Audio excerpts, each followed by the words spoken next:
Hi EYFS. I have been super pleased with all the amazing learning that's been going on in Purple Mash, and for nursery all the amazing numbox work that you are doing. Now there's a lot of addition and adding questions on our Purple Mash and on numbox, so I thought I'd show you a few ways that you can practice your adding. So first of all, the one that we know ourselves is that we have our fingers. Our fingers are a great way to practice our adding. In reception we are practicing counting on. So that means that you put the first number, so if it was 5 add 3, you put 5 in your head and then add the 3 with your fingers. So 5, 6, 7, 8. 5 add 3 makes 8. So I'm going to show you some different ways that you might want to explore addition, because doing it in your head is the only one method that you might want to use to do some adding. So we also have, I've got some resources here for you. So we also have dominoes. Now if you have dominoes in your house, it's a great game to play, and it's a great way to practice your adding. So with our number cards, straight away you have got an adding number sentence. Now in reception we practice this a lot, and for nursery it might be just a fun way of exploring summatising, so knowing how much is on a square straight away. Okay, we also have Numicon. Now Numicon's a bit tricky to get to, so if you don't have Numicon, that's okay. So Numicon is a great way to explore how to make up a number, so the story of a number, how a number is built. So thinking about the Numicon 10. Okay, and then all you need to do is add the Numicon on top, and it tells you what it's made up of straight away. So I know 10 is made up of 6 and 4. So that's another fun way to practice addition.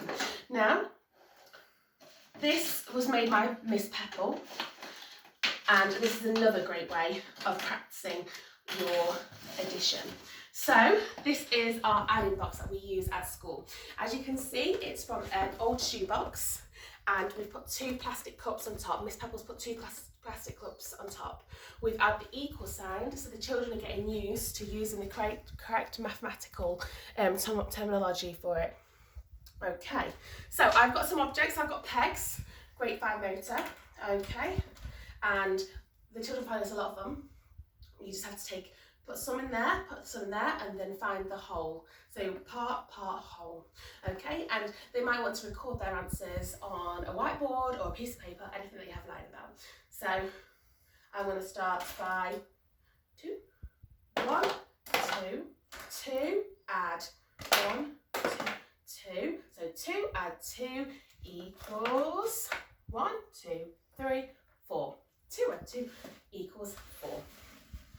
Also, pegs can be anything. You can have coins. Coins is a great way to do it. It's a great way just using objects so the children can visually see how much is in each one. So they can visually see this is 5 and 2. So 5 and 2 makes 7.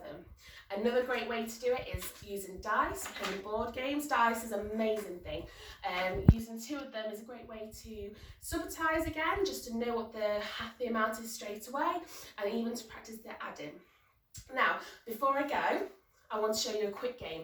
Now, this is a game that we play in reception, but it's also good for nursery as well, and it's called the Highland Game. So all you need is a pack of cards, and it's really good for the children to for their number recognition straight away, and thinking about where the number is in the number line. Okay, so I'd show the children the number and ask them to tell me what it is. So 7, and then I'd ask them to say higher or lower, and then they'd give me the answer, and then that's how they're learning their numbers in order. And the children love that game. I really recommend that game. And so, as you can see here, there's lots of different methods to practice adding and number recognition. Remember, if you don't have any of these resources, that's okay.